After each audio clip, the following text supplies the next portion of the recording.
I was sitting on my porch with a cup of chamomile tea the morning my daughter tried to take everything I had ever worked for, and I didn't even know it yet. I thought the hardest part of my life was behind me.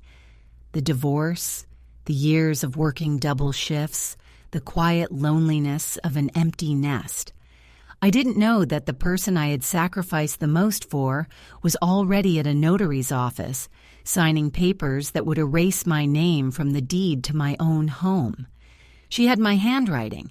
She had practiced it, apparently, for months. My name is Margaret Hale, and I'm 63 years old. I have lived in this house on Maple Creek Drive for 27 years. I planted the rose bushes by the front gate the spring after my divorce, when Rebecca was 12 and still sleeping with a stuffed rabbit named Mr. Ears. I painted the kitchen yellow because she said yellow was a happy color. I refinished the hardwood floors on my hands and knees the summer she left for college, crying the whole time because the house felt too large and too quiet and too mine all at once. This house was never just a building. It was every overtime hour, every skipped vacation, every meal I ate standing over the sink so I could save the chair for her when she came to visit. It was the only thing I had that was entirely, irrevocably mine. I should have seen the signs earlier, but when you love someone the way a mother loves a child, you learn a very efficient kind of blindness. Rebecca had moved back to town 8 months before everything fell apart. She said the city had burned her out. The commute, the cost of living, the loneliness of her apartment. She showed up at my door on a rainy Tuesday in October with 2 suitcases and eyes that looked older than they should have. I held her on the front steps for a long time, breathing in the smell of her hair, which still had traces of the same strawberry shampoo she had used since she was a teenager. My daughter. My heart outside my body. I said, "Stay as long as you need," and I meant it without condition. The first few weeks were genuinely lovely. We cooked dinner together on Fridays, her father's old chicken marsala recipe, which I had taught her years ago, and which she had somehow improved upon. We watched old films on Saturday evenings, wrapped in the same knitted blanket from the cedar chest in the hall. She fixed the dripping faucet in the upstairs bathroom, the one the plumber had quoted me $400 for, and she did it in 40 minutes with a wrench and a YouTube tutorial. I laughed so hard I had to hold on to the doorframe. For a little while, I let myself believe that losing her to adulthood had only been temporary, that she had come back to me whole and warm and unchanged in all the ways that mattered. I noticed the first strange thing in November. She had been using my laptop to check her emails, she said, because her own computer was at a repair shop. I came downstairs one morning earlier than usual and saw the screen open on a government property records website.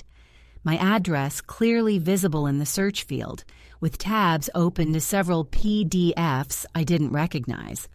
When I asked what she was looking at, she minimized the window so quickly the chair scraped back against the floor. "Just researching the neighborhood," she said. "Property values for, just curious." She smiled, and the smile was right, but her hands were flat on the table in a way that looked practiced, controlled. I told myself it was nothing. I made coffee. I handed her a mug and pretended I hadn't noticed the way her shoulders only relaxed once I turned my back. December brought a new habit, questions about the house. They started small and disguised themselves as conversation. "Do you ever think about downsizing, Mom?" Over breakfast. "A friend of mine at work sold her mother's house and got 3 times what she paid for it. Crazy, right?" During a commercial break. "What do you think this place is worth now with the renovations?" While I was washing dishes, my back to her, unable to see her face. None of the questions were aggressive. They were offhand, casual, the kind of thing any child might ask an aging parent. But they kept coming, in a rhythm I only recognized in hindsight, like small stones being dropped into still water, testing the depth before diving in. In January, she mentioned a man named Carl Briggs. He was a real estate attorney, she explained, a college friend, very trustworthy. He helped my friend set up a family trust to protect her mom's assets, she said, spooning sugar into her tea with an air of studied nonchalance. It's just a smart thing to do, Mom, especially at your age. You don't want the state taking a chunk of this place if, heaven forbid. She set the spoon down gently on the saucer. Her voice was warm and full of daughterly concern.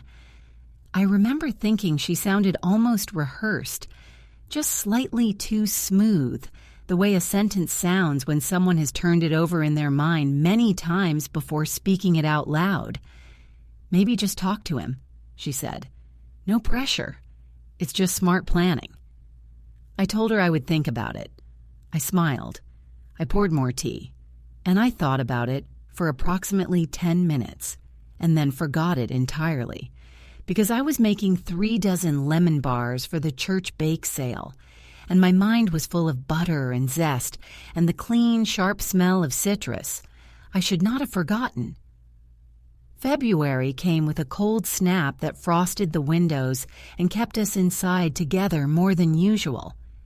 One evening, a Thursday, Rebecca took a phone call that lasted nearly 45 minutes. She stepped outside onto the back porch, pulling the sliding door firmly shut behind her. I could see her through the glass, the shape of her shoulders, the way she walked in small circles on the frost-stiffened grass. The phone pressed so hard against her ear that she had to switch sides twice. Once she laughed. It was not the laugh I knew. It was a bright, transactional sound. The laugh of a business meeting, not a conversation. When she came back inside, her cheeks were flushed from the cold, and she said the call was her friend from work going through a breakup. Nothing interesting. She was sorry for the drama. She sat back down at the table and picked up her book, and I watched her find her place on the page and settle into her reading posture. And I believed her, because she was my daughter, and because the alternative was too ugly to hold in my head. 3 days later, I found the folder. It was not hidden, which I think was the most frightening thing about it. It was sitting inside the canvas tote bag she kept on the hook by the back door, the one she used for groceries, for library books, for trips to the farmer's market.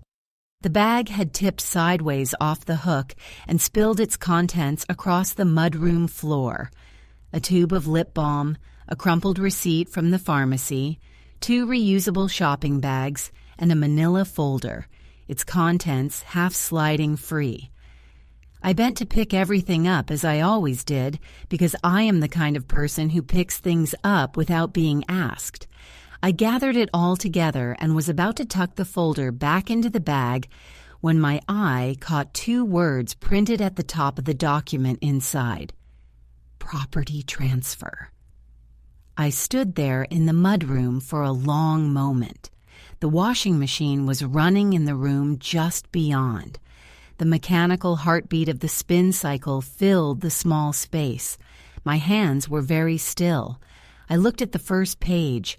It was a deed transfer document. My address was printed clearly in the center of the page. My name appeared in the transferor field. The person giving the property away. Rebecca's name was in the transferee field. The person receiving it. The document was dated 3 weeks ago. It was signed. My signature. My handwriting. Or something so close to it that for one terrible, dizzying second I thought I must have signed it without remembering. I thought, am I losing my mind? Did I do this? And then I looked more carefully, because I am a woman who spent 30 years as an administrative assistant, and I know what my own signature looks like. the specific way the capital M in Margaret has a slight left lean and the H in Hale always crosses itself too high. This signature had the lean. It did not have the high cross. It was very good, but it was not mine. My legs carried me to the kitchen table. I do not entirely remember the walk. I sat down. The folder was in my hands.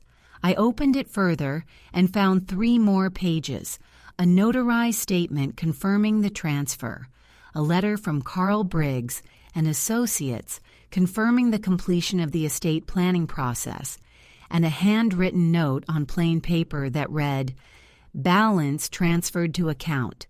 Confirm with R when done." The handwriting on the note was not Rebecca's, and it was not mine. I did not know whose it was, but I knew, with a cold and absolute certainty that settled into my chest like a stone dropped into deep water, that I had not been part of any of this. I sat at my kitchen table for 22 minutes. I know this because the clock above the stove is always exactly right, and I watched the minute hand move from 11 past 3 to 25 past. I did not cry. I did not shake. I was cold. Not from the temperature in the room, but from something deeper, a cold that lived in the space where trust used to be. I looked around the kitchen, the yellow walls I had painted for her, the window above the sink through which I had watched her play in the backyard for years, the little ceramic rooster she had brought me from a trip to Portugal that sat on the shelf above the coffee maker. 27 years of a life, assembled in objects and paint colors and the memory of a child's laughter. And somewhere in the last several months, while I was making chicken marsala on Friday nights and telling myself I had my daughter back, she had been quietly, methodically, making plans to take it all away. I put the folder back exactly as I had found it. I repacked the tote bag and hung it back on its hook. I smoothed the front of my sweater. I went upstairs, closed my bedroom door without making a sound, and sat on the edge of my bed in the gray February light. Then I picked up my phone and called my brother David. He answered on the second ring, because he always answers on the second ring, and when he heard my voice, which must have sounded exactly the way I felt, stripped bare and terribly calm, he said nothing for a moment. Then he said, "Margaret, what happened?" Not a question. He knew me well enough to know the difference between an upset call and a crisis call, and this was a crisis call. I told him what I had found. I told him about the folder, the signature, the notarized statement, the letter from Carl Briggs. I told him about the months of questions, the laptop screen I had glimpsed too briefly, the 45-minute phone call in the cold. My voice did not waver. It is a strange thing, the stillness that comes after a great shock. Not peace, nothing like peace, but a terrible mechanical clarity, as though the mind decides that feeling is a luxury that can be afforded later. David listened without interrupting, which is one of his finest qualities. When I finished, there was a pause of perhaps 4 seconds. Then he said, "Don't touch anything else. Don't say a word to her. I know someone. I'll call you back in an hour." He called back in 50 minutes. The someone he knew was a woman named Patricia Voss, a property attorney who had handled his neighbor's estate dispute the previous year. She answered his call on a Saturday afternoon without complaint, listened to the summary he gave her, and told him to have me scan and send the documents to her encrypted email within the hour. She would review them that evening. She would call me Sunday morning. Patricia Voss called at 9:15 Sunday morning. Her voice was brisk, precise, and somehow also kind, which I appreciated more than I could explain. She told me several things in rapid succession. First, the document was almost certainly fraudulent. The notarization stamp showed characteristics inconsistent with genuine embossing, and she would need the originals to confirm, but her confidence was high. Second, the deed transfer had not yet been filed with the county recorder's office, which meant the property had not legally changed hands. We still had time. Third, she had run Carl Briggs through the state bar directory and found a disciplinary record including one prior complaint related to elder financial exploitation, settled quietly 4 years ago. Fourth, and this was the one that settled heaviest in my chest, the account referenced in the handwritten note traced through a business registration search to an LLC formed 11 months ago. The registered agent was Rebecca Ann Hale. I wrote everything down on the notepad I keep beside my bed. My handwriting was steady. I was proud of that in a dim and distant way, the way you are proud of yourself for staying upright in a high wind. Patricia told me to bring the original documents to her office Monday morning. Say nothing to Rebecca in the meantime, and call immediately if Rebecca showed any sign of leaving the house with the folder. She said before she hung up, "Mrs. Hale, you have not lost anything yet. Let's keep it that way." I went downstairs and made breakfast. Rebecca was still asleep. I fried eggs, made toast, ate alone at the table, and watched the winter garden through the back window. Bare rose canes, frost-gray grass, the bird feeder David had built me hanging still in the windless morning. I thought about 11 months. The LLC registered 11 months ago, 2 months after Rebecca arrived at my door with her suitcases and her strawberry shampoo, meant she had built the infrastructure of my dispossession while I was making chicken marsala and believing I had my daughter back. The cold in my chest became something else, not warmth, not yet, but a kind of resolve, hard and smooth-edged, like a river stone worn clean by years of moving water. I was not going to cry. I was not going to beg. I was going to be very, very careful. Monday, I told Rebecca I had a dentist appointment and walked to Patricia's office with the folder tucked inside my coat. Patricia's office smelled of wood polish and old paper, the particular warmth of a place where serious things get resolved. Patricia examined every page under a magnifying lamp, photographed each document with a professional camera, made notes in her green legal pad in the precise, compressed handwriting of someone who has spent decades writing things that matter. When she finished, she set down her pen. "This is forgery, clearly executed." Then, "We also need to check your bank accounts today." The thought had not occurred to me. I checked from my phone at her desk and found 3 transfers over the previous 6 weeks, $200 each, sent to an account I didn't recognize. 600 total, small enough to avoid a bank alert, small enough to miss entirely if you weren't looking. Small enough, Patricia said with that smooth, fast river voice, to be a test. She explained, "Small amounts first, see if they go unnoticed. If they did, the larger transfer would follow." Patricia said to install notifications and say nothing to Rebecca until Detective Reyes was ready to act. I told her I could manage it. I had already held the secret for 48 hours. The knowing changes everything. Smiling while knowing is a different and considerably harder performance than smiling without. But I managed it because precision mattered more than feeling, and feeling could wait. I cooked. I watched films on Saturday evenings. I ate her butternut squash soup and told her it was wonderful because it was. At night, I lay in my bed and tried to understand the distance between the girl who had brought me a rooster from Portugal and the woman sleeping down the hall who had forged my name. I could not close the distance.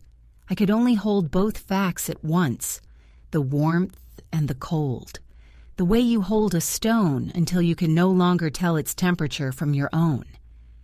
Detective Reyes called on Wednesday, polite, methodical, good questions.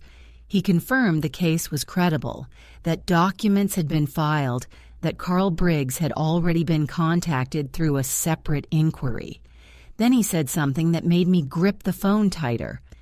"Mrs. Hale, there is a co-signatory on the LLC account, a man named Daniel Forsyth. Do you know that name?" I did not, but that evening I found him online. A property investment firm, staff directory, client partnerships, former probate attorney, 3 years at the firm after a previous career in estate and probate law. Probate, the legal specialty that distributes assets after death, or, if the paperwork can be arranged properly, before it. I sat with that for a long time. The confrontation happened on a Friday, not because I chose Friday, but because Rebecca chose it without knowing it.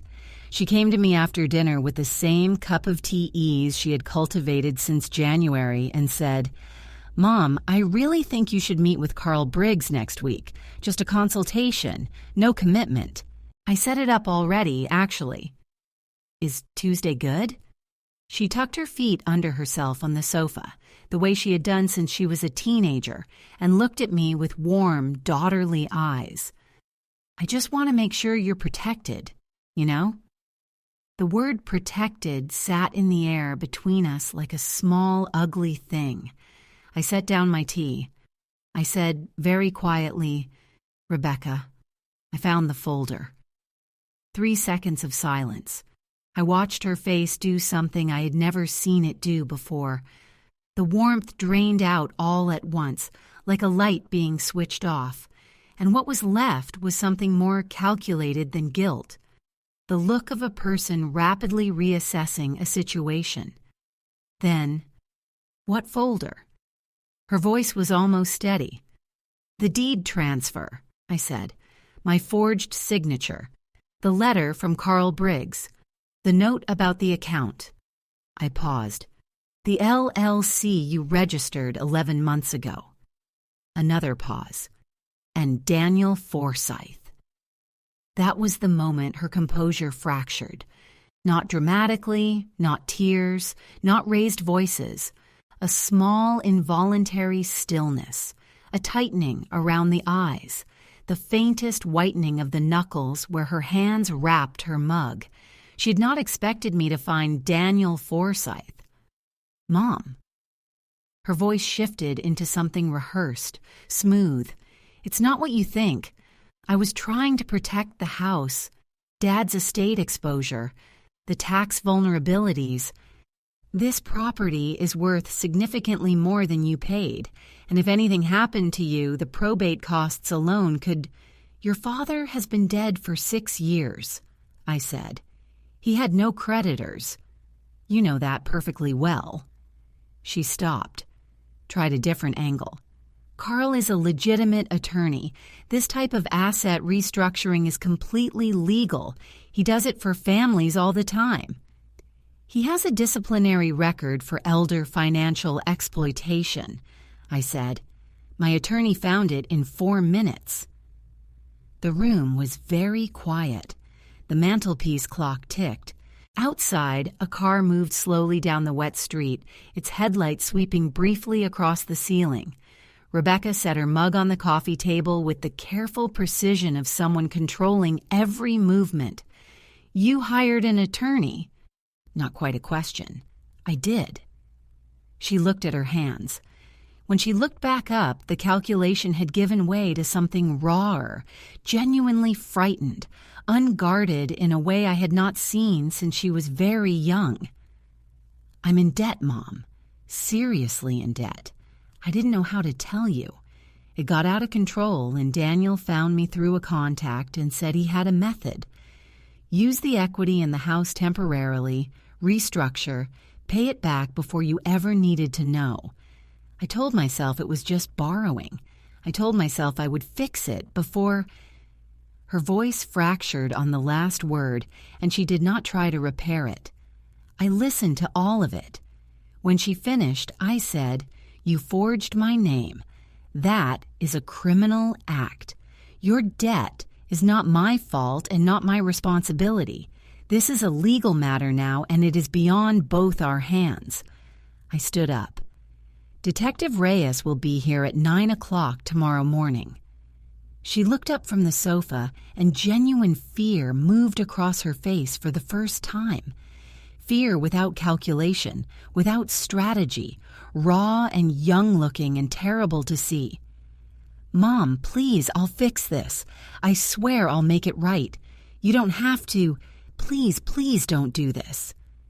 I thought about the yellow kitchen walls, the chicken marsala, the ceramic rooster, the 45-minute phone call in the February cold, the small, careful transfers leaving my account while I stood at the counter squeezing oranges and believing I had my daughter back. I thought about 11 months of architecture assembled quietly inside the same house where I had painted the walls her favorite color and cried over hardwood floors and meant every word of every open-ended invitation I had ever given her. "I love you," I said, "and I called Detective Reyes 3 days ago." I walked to the hallway. I opened the door to the living room and stepped aside. Detective Reyes was sitting in the armchair by the window. He had arrived 40 minutes earlier through the back door, which my brother David had let him in through, and he had been waiting with the patient stillness of a man well acquainted with waiting. Beside him on the sofa sat Patricia Voss, her green legal pad open across her knee, and in the armchair near the fireplace, the one with the worn blue upholstery that had belonged to my mother, sat David, who looked at his niece without anger, without satisfaction, with only the grave and steady expression of a man who had made a promise to his sister and kept it. Rebecca froze in the doorway. She looked at Detective Reyes. She looked at Patricia. She looked at David. And then she looked at me. And beneath the fear, beneath everything that had accumulated over 11 months of careful planning, I saw something that looked almost like relief, as though some part of her had been waiting, all along, to be stopped. The detective introduced himself. He explained her rights. He explained that Carl Briggs had already been contacted and had already begun providing information about the broader arrangement, and that Daniel Forsyth was the subject of complaints across 3 counties. Rebecca sat down slowly. She asked if she could call a lawyer. Detective Reyes said, of course, and she went to her room, and the house was very quiet. The charges were serious: forgery, attempted fraud, wire fraud. Rebecca repaid the transferred funds within 30 days as part of a negotiated arrangement with the prosecutor's office and received a suspended sentence with 2 years of supervised probation, conditional on financial counseling and full cooperation with the Forsyth investigation. Carl Briggs surrendered his law license. Daniel Forsyth was arrested 3 weeks later. His case is still pending. Rebecca called me 4 months later from the apartment she had rented in the next town. She said she was sorry. She said she knew sorry was not enough, and she wasn't asking for anything. She just needed to say it. She was getting help, the real kind, for the debt and for whatever had made the rest of it seem like a viable path. I listened. I said I heard her. I said I needed more time. She said she understood. I held the phone after the line went quiet and stood at the kitchen window for a long while, and then I set the phone down and put the kettle on. That was 6 months ago. Now it is summer, and the roses by the front gate are at their absolute best. Deep red and cream-colored, heavy-headed, filling the front path with a fragrance that reaches you before you even open the gate. I drink my coffee on the porch in the mornings the way I always have. I changed the locks. I changed every password. I installed the bank alerts Patricia recommended, and those things are permanent now. A small and necessary recalibration of trust, the new architecture of a life that has been tested and survived. David comes for dinner on Thursdays. Patricia attended my garden party in June. The ceramic rooster is still on the shelf above the coffee maker. I haven't put it away. Perhaps that means I'm not finished grieving what we were. Perhaps it means I am keeping a door ajar, very slightly with no promises, for what we might one day choose to become. I don't know yet. I find that I am comfortable not knowing. The house is mine. My name is on the deed, in my own handwriting, with the H in Hale crossing itself exactly where it belongs. Too high, the way it always has, the way it will be, as long as I am the one holding the pen. Some things cannot be forged. I know that now in a way I did not before, and I would not trade the knowledge for anything, however much it cost me. The cost was real, but so is this, the clear-eyed, hard-won, quietly open-doored life I am building now, and mine is more than enough.